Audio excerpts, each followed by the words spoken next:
今回はソニーのデジタル一眼カメラ用の NP-FW50 互換の DSTE 製リチャージャブルバッテリーパックの新と旧タイプを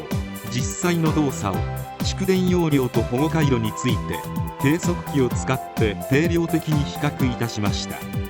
このように比較を始めたきっかけは以前にも説明しましたが、ソニーが予告もなく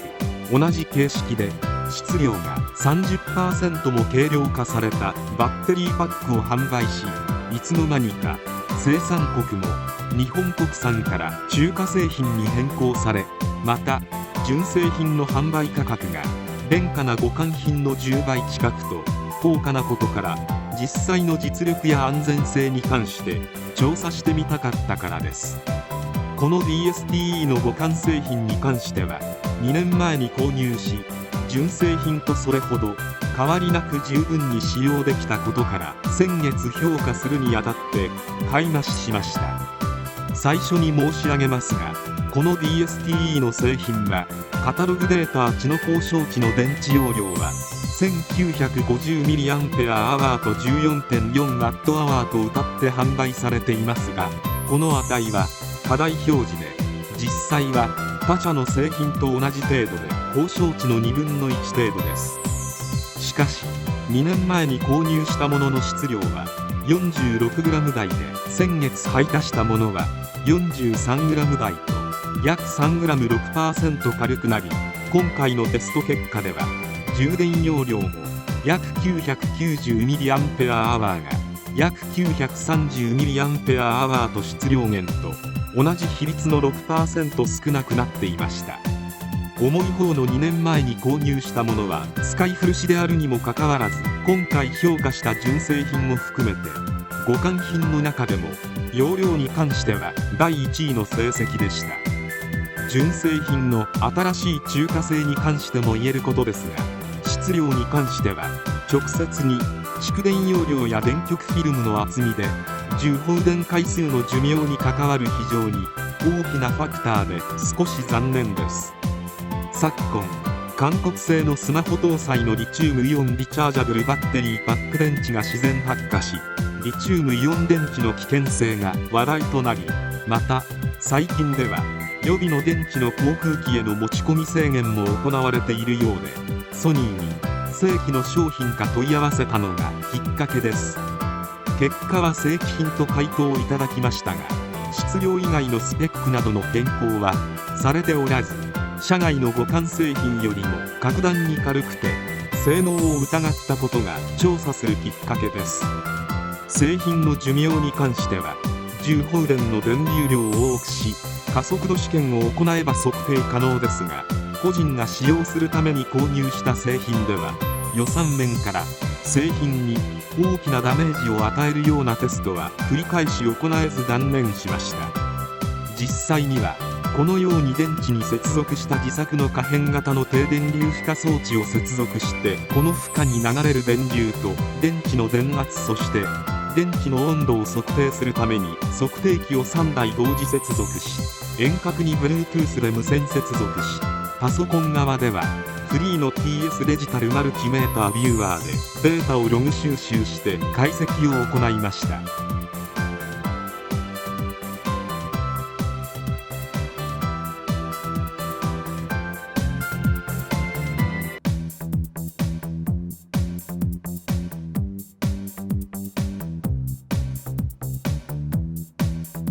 このグラフは互換の DSTE 製リチャージャブルバッテリーパックの2年前に購入の旧タイプを 0.5C の 500mAh の放電時の電池電圧と電池温度をバッテリーパックに内蔵されているバッテリー保護回路の終止電圧保護のリミッターで遮断されるまでの計測ログ記録で、その時点の電圧と電流から積分して放電時の電池容量 mAh と Wh を表示させたものです。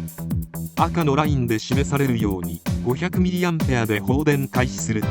無負荷時に 8.340V あった青色の電池電圧が通電時に電池の内部抵抗で 8.15V に 0.19V 降下したことから、この時点の電池の内部抵抗はおよそ 0.38 オームと推測でき、ソニー純正の新タイプの 0.3 オームに迫る良い値です。その後 500mAh 放電とともに 7.0V 近辺までの通電1時間47分35秒まででおよそ10分あたり 0.11V 降下しています。その後は急激に時間あたり2時間数的に電池電圧が降下し、通電後1時間57分50秒で電池パックの終始電圧保護回路が 5.29V で作動して電流は自動的に遮断されています。この終始電圧は片割れのもう一方の電池では 4.5V 近辺で、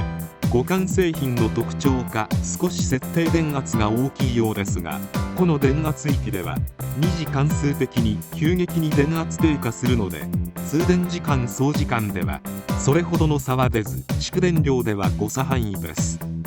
この検出電圧の誤差が大きいのは、電圧検出のパーツがレーザートリミングなどで構成されていない誤差の大きな廉価なパーツが使用されているものと思われます。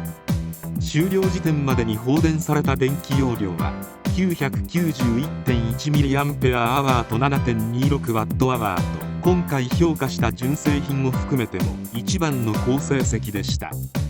電池温度も通電開始時に 27.2°C が終了時には 31°C とおよそ 3.8°C 上昇しています。2年間使用した割にはソニー純正品の日本製に次ぐ質量が寄与して、実力は今回評価した中で一番の好成績で、潜在的な能力はありそうです。これは電池質量がもう一方の互換のニューモア品と同じく約 46g 台と重いことから、電極フィルム材料も分厚くて劣化耐性に寄与しているものと思われます。しかし先月購入した DSTE 製品の互換品は 43g 台と 3g 軽くなり、蓄電容量も同比率で減少し残念です。またこの蓄電容量は充電器の充電アルゴリズムと満充電検出の設定方法で 5% 程度前後するようです。通常のリチウムイオン電池の充電方式は CCCV 方式、すなわち充電開始時は低電流方式で充電し、ある設定領域の電池電圧に達すると、そこからは充電完了時の電圧の低電圧方式で充電し、充電電流が微量となった時が充電完了となるアルゴリズムが一般的です。この電圧は電池の過電圧防止回路の設定電圧よりも低い値で、終了時には満充電の 95% 程度に設定されている充電器が多いようです。これは一般にはあまり知られていませんが、リチウムイオン電池は満充電で長期間放置すると劣化が進む特徴があり、一般的には 80% から 20% 程度の範囲で使用するように推奨されています。このことから充電器の満充電は 95% 程度に設定されているのが一般的です。互換の DSTE 製リチャージャブルバッテリーパックの2年前に購入の旧タイプを 0.5C の 500mAh 低電流の充電時の電池電圧と電池温度をバッテリーパックに内蔵されているバッテリー保護回路の過電圧保護回路のリミッターで遮断されるまでの計測ログ記録で、その時点の電圧と電流から積分して充電時の電池に吸い込まれた容量ミリアンペアアワーとワットアワーを表示させたものです。赤のラインで示されるように 500mAh で充電開始すると、青色の電池電圧が 7.00V が充電とともに通電後5分45秒近辺の 7.6V まで時間あたり2次関数的に電池電圧は上昇し、その後 8.74V の過電圧保護回路が作動し自動停止する通電1時間57分45秒までおよそ10分あたり 0.1V 上昇しています。